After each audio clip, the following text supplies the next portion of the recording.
right there. There, there he is. Nice. Oh man, look at that. Think small spoons don't work? Look at that big fat rainbow went after that micro trigger spoon. He found it out there in open water. Fish on, fish in the box. What a beauty. Collins Lake, baby. The Trigger Spoon Junior. Big enough to draw strikes from trophy trout, small enough to round up a limit of pan-sized fryers, and the perfect spoon to put on the end of your line when the trolling gets tough. Pick up your kit of Trigger Spoon Juniors today at fishhuntshoot.com.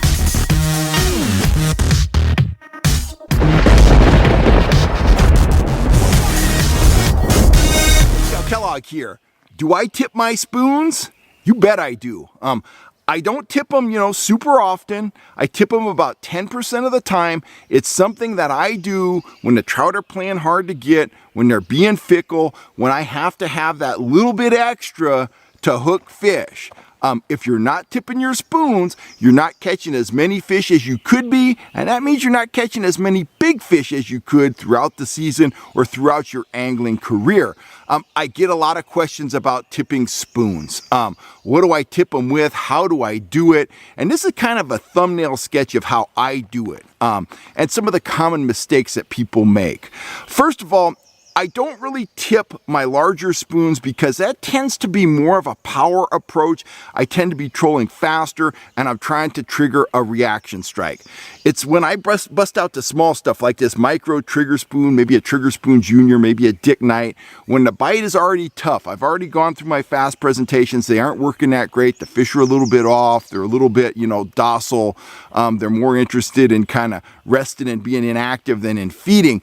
That's when I'll start tipping small spoons. That's when the small spoons come out, and I'll tip them to give them that little bit extra scent, that little bit extra taste, just that little bit extra that turns fish, that come in and look at the bait and peel off to fish that come in, look at the bait, nip at that tipping on the hook, and end up hooked. Typically, they're pretty lightly hooked, but you can put a lot of those fish in a net, and tipping can be a real day saver. And I'll tip with a lot of different things. Shad skin, anchovy skin, sardine skin, natural fish with a little bit of meat on it. I'll tip with gulp, I'll tip with shrimp, I'll tip with little bits of nightcrawler, which that's the most common thing to tip with if you're a trout guy. It's all about going out there and tipping with nightcrawler. Now, one of the problems a lot of guys have is they'll tell me, I'm tipping my lures, but I'm not having the kind of action that I need to trigger strikes. And here's typically what they're doing. They're taking a little tiny lure like the micro trigger, like a Dick Knight, something like that, and they're tipping them like this. They're going to chop off a piece of nightcrawler and they're going to hook it on the hook, and it's going to look something like this. They're going to have a tiny little spoon with a big old hunk of meat on it. Well, that meat, or if it's a piece of shrimp, or in this case, a piece of gulp, that's going to have so much resistance on the rear end of the lure, it's going to prevent that lure from kicking back and forth, okay? If you're tipping a small spoon like this, you need a little tiny piece of meat. Let me put on something that I would tip this with, and you'll see the difference. So I've got just a little tiny thin ribbon of gulp, and I'll just pull that just barely here on the hook, and I'm just going to hold the hook up here. You see that little piece of gulp? Very tiny, very small, very little resistance. And what you're trying to do with that, the fish will come in. When I run my underwater camera, you'll see fish come in and get right on the tail of the spoon a lot of times, and they'll peel off. Well, when the fish are in a funk, when they're feeling fickle, when they don't really want to feed, they'll come up behind the lure, they'll get a smell of that, they'll taste it a little bit, it's real meat, and they'll get just enough of that hook to get hooked in the lower jaw or in the top of their mouth. It's going to be fish on. You're going to have to play them gently when you're using this tactic, but it's a real, as I said, it's a real day saver. It's a way to put fish in the boat when they don't really want to go. It's a very unobtrusive spoon with a very small piece of real meat on the hook.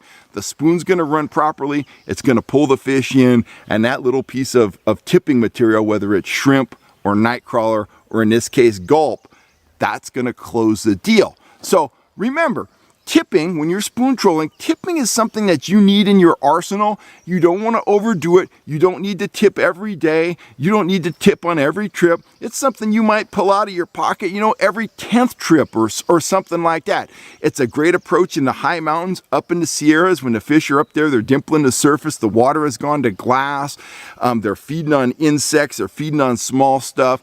Put on your small spoon, tip it with a little tiny piece of night crawler, troll slow, 1 to 1.5 miles an hour, and you will start picking up fish again. It's a very subtle tactic, but it's something that you need to have in your repertoire when you're faced with tough conditions and tough to hook fish.